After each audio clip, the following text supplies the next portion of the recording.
અમદાવાદમાં ખનીજ માફિયાઓનો આતંક દિવસેને દિવસે વધતો જઈ રહ્યો છે. કાયદાનો ડર ભૂલાવી દે તેવી ખનીજ માફિયાઓની દાદાગીરી હવે સરકારી કર્મચારીઓના જીવ પર આવી પહોંચી છે. અમદાવાદના મકરબા વિસ્તારમાં ખનીજ માફિયાઓએ સરકારી ટીમ પર હુમલો કરવાનો પ્રયાસ કર્યો હોવાનો ગંભીર બનાવ સામે આવ્યો છે. ગેરકાયદેસર રીતે રેતી ભરેલા 2 ડમ્પરોને ખનીજ વિભાગની ટીમે ઝડપી પાડતા જ માફિયાઓ ઉગ્ર બની ગયા. ડમ્પરના માલિક સુરેશ ભરવાડ અને તેમના સાગરીતો લાકડીઓ લઈને ખનીજ વિભાગની ટીમ પર તૂટી પડ્યા હતા. રસ્તા વચ્ચે જ અવરજવર બંધ કરાવી સરકારી કર્મચારીઓને જાનથી મારી નાખવાની ખુલ્લેઆમ ધમકીઓ આપવામાં આવી. કાયદાની રક્ષા કરનાર સરકારી કર્મચારીઓ પર આ પ્રકારની દાદાગીરી અનેક સવાલો ઊભા કરે છે.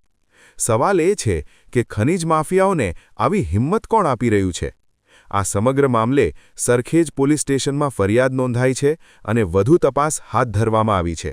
જો સમયસર કડક કાર્યવાહી નહીં થાય તો ખનીજ માફિયાઓનો આ આતંક વધુ ભયાનક સ્વરૂપ લઈ શકે છે.